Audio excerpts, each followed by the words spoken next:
सभा चुनाव को लेकर मुकाबला रोचक हो गया है। महागठबंधन ने एकजुटता का संदेश देते हुए कांग्रेस और जेएमएम से एक एक उम्मीदवार उतारे, जिन्होंने आज पर्चा भरकर नामांकन किया। वहीं बीजेपी के उम्मीदवार नहीं उतारने को लेकर सियासत भी तेज हो गई है।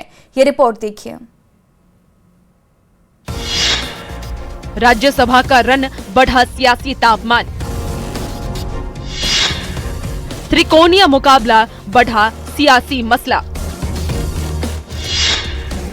राज्यसभा की तैयारी, कौन मारेगा बाजी?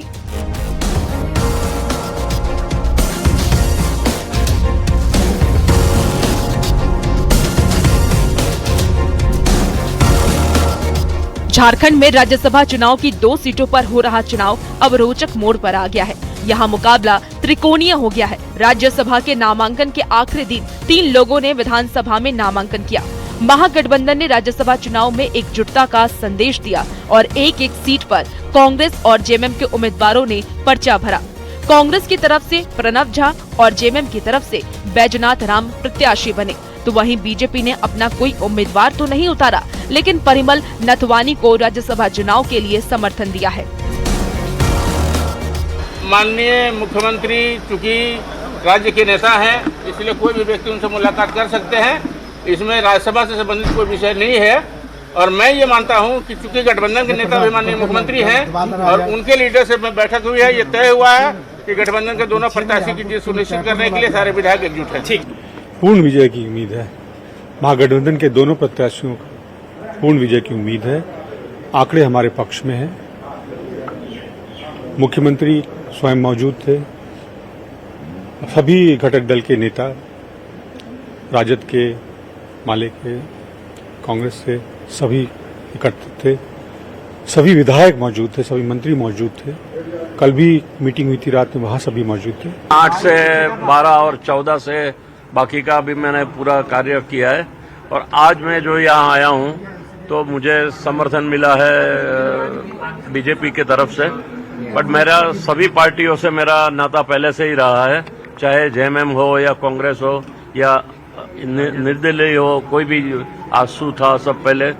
तो मेरे लिए कोई नई एरिया नहीं है। और मैंने जो काम किया है झारखंड में, ये आपको सबको परिचित है।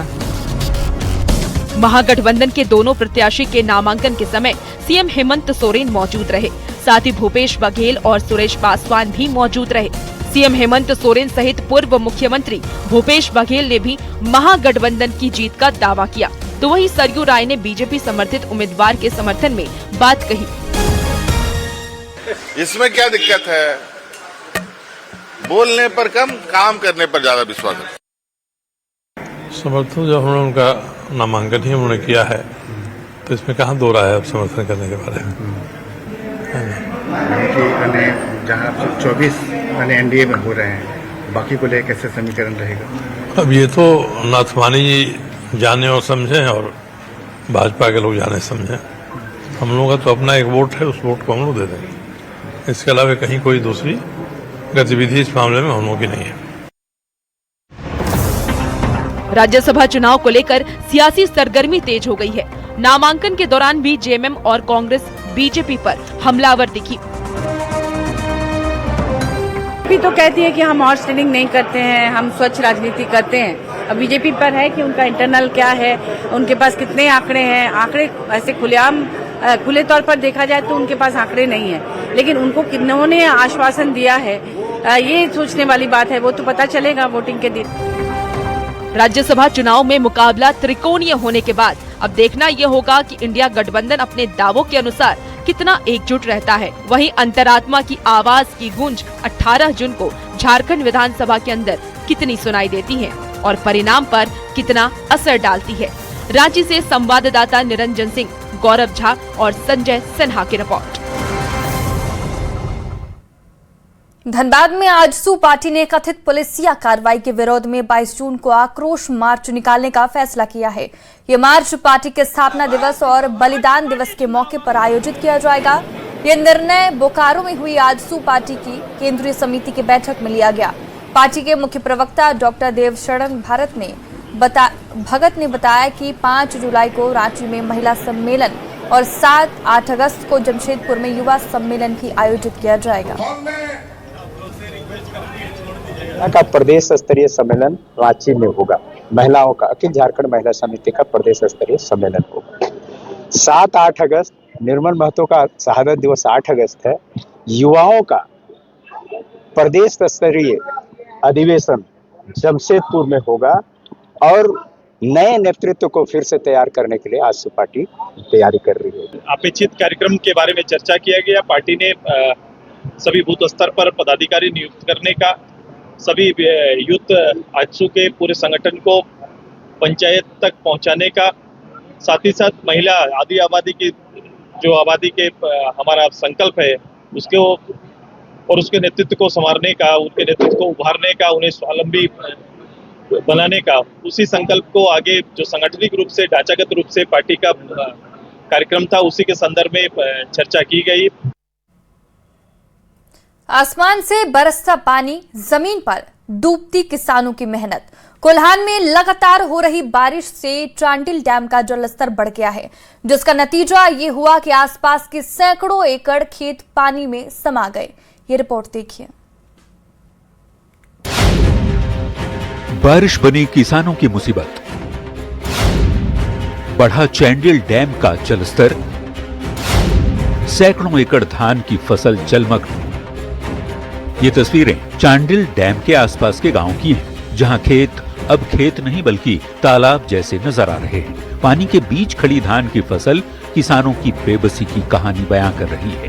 हाथीनादा समेत कई गांवों में खेतों में 2 फीट तक पानी भर चुका है। जिन खेतों में कुछ दिन बाद कटाई होनी थी, वहां अब फसल सड़ने लगी है। किसानों का कहना है कि यदि जल्द पानी नहीं निकला तो पूरी फसल ही बर्बाद हो जाएगी। अभी जब तक हम लोग का पानी यहाँ से नहीं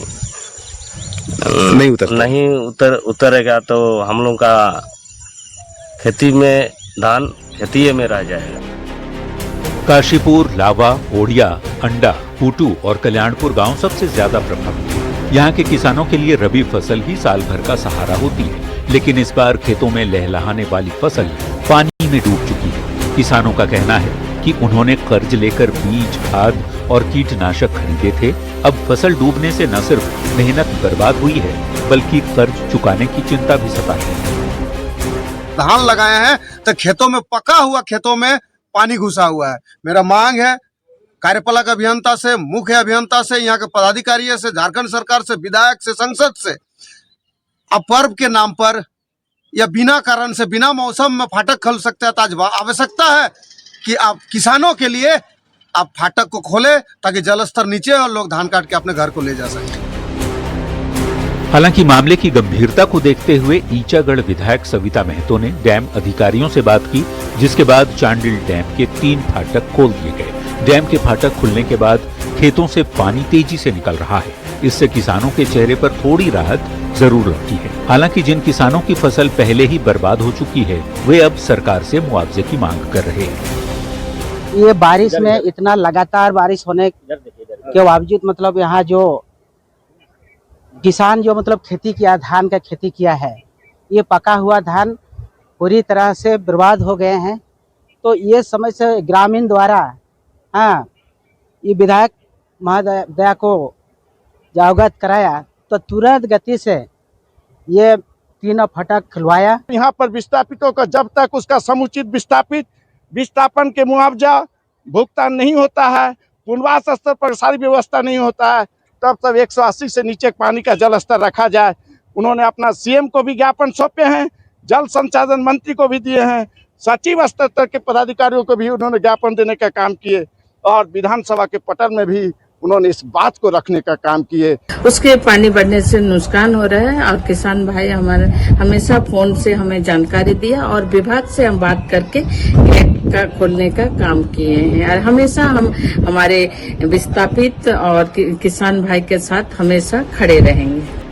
बारिश का पानी जहां चांडिल डैम के लिए वरदान बना, वहीं किसानों के लिए अभिशाप साबित हुआ। फिलहाल डैम के फाटक खुलने से राहत जरूर मिली है, लेकिन अब किसानों की निगाहें सरकार की मदद और मुआवजे पर टिकी हैं। तत्काल जो है यहाँ के स्थानीय विधायक सविता महतो ने एक्शन लिया और उसके बाद अधिकारियों से वार्ता की और वार्ता करते ही 3 डैम के फाटक को खोला गया है, जिससे जो किसानों की कई एकड़ गर्म धान नुकसान हो रहे थे, उससे कहीं ना कहीं राहत मिलती दिख रही है।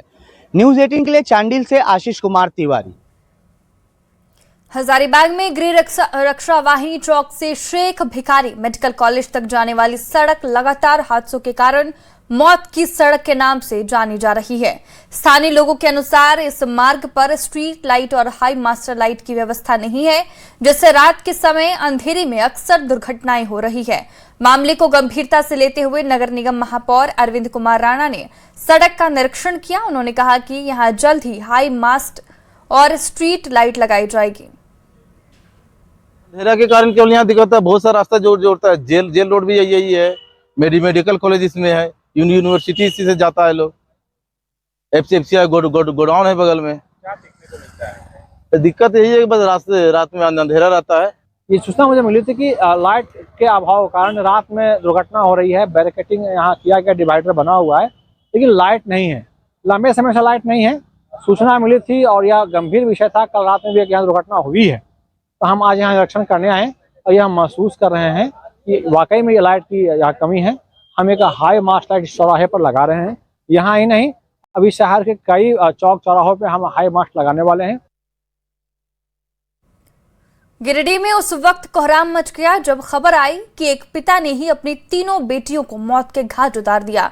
हालांकि पुलिस ने आरोपी पिता को हिरासत में ले लिया है और मामले की जांच कर रही है, लेकिन एक पिता हत्यारा क्यों बना, ये रिपोर्ट देखिए।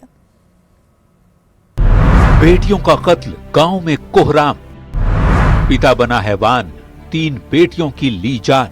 जरा सोचिए, वो पिता जिसकी उंगली पकड़कर बेटियों ने चलना सीखा, जिसको अपनी ताकत माना, लेकिन जब वही पिता उन बेटियों का हत्यारा बन जाए तो मंजर क्या होगा। ये मामला है गिरिडीह के तुरुकडीहा गांव का, जहां एक पिता ने अपनी 3 मासूम बेटियों पर धारदार हथियार से हमला किया और उनको मौत के घाट उतार दिया। 17 साल की पल्लवी, जिसके सपनों ने अभी उड़ान भरनी शुरू ही की थी, और 6 साल की जुड़वा बहनें रिद्धि और सिद्धि, जिन्हें शायद अभी जिंदगी का मतलब भी ठीक से समझ नहीं आया था। आज तीनों की कहानी अधूरी रह गई। परिवार के लोगों की आंखों से आंसू थमने का नाम नहीं ले रहे। मां की चीखें और परिजनों का विलाप हर किसी का दिल दहला रहा है। घटना के बाद इलाके में अफरा तफरी मच गई और सूचना मिलते ही एसडीपीओ और मुफस्सिल थाना प्रभारी पुलिस बल के साथ मौके पर पहुंचे। पुलिस ने तत्काल कार्रवाई करते हुए आरोपी पिता नंदू यादव को हिरासत में लिया। इसके बाद घटनास्थल की जांच शुरू की गई और शवों को कब्जे में लेकर पोस्टमार्टम के लिए भेज दिया गया। देखिए, 3 बच्चियों की हत्या हुई है, उसमें एक की 17 साल उम्र है, दो की 6 साल की है। वो रूम के अंदर में बंद करके अभी तक, क्योंकि उनके पिताजी को हम लोग डिटेन किए हुए हैं, उनसे पूछताछ की जा रही है। थोड़ा मानसिक रूप से वो थोड़ा कमजोर भी है, उनसे पूछताछ की जा रही है। उनके द्वारा भी ये एक्सेप्ट किया जा रहा है, लेकिन अन्य बिंदुओं पर भी, बाकी बिंदुओं पर भी हम लोग जांच कर रहे हैं। फोरेंसिक की टीम के द्वारा ब्लड सैंपल और बाकी चीजों का भी हम लोग जांच कर रहे हैं। 3 मासूम बच्चियों की एक साथ हुई मौत ने कई सवाल खड़े कर दिए हैं। आखिर एक पिता पर अपनी ही बेटियों की हत्या का आरोप क्यों लगा? इसके पीछे की असली वजह क्या है? इन सवालों। न्यूज़ 18 बिहार झारखंड ने भागलपुर के हबीबपुर अतिरिक्त प्राथमिकी स्वास्थ्य केंद्र की खराब हालत बताई थी। अस्पताल सामुदायिक भवन में संचालित हो रहा है। न्यूज़ 18 पर खबर चलने के बाद सरकार की तरफ से स्पष्टीकरण आया है। सरकार का कहना है कि हबीबपुर अतिरिक्त प्राथमिक स्वास्थ्य केंद्र पंचायत भवन में संचालित है। यहां बिहार चिकित्सा सेवा एवं आधारभूत संरचना निगम के द्वारा ₹42 लाख की लागत से प्रीफैब्रिकेटेड भवन का निर्माण किया जा रहा है, जो लगभग पूर्ण हो चुका है। इस महीने हबीबपुर एपीएचसी अपने नए भवन में सभी सुविधाओं के साथ संचालित होने लगेगा।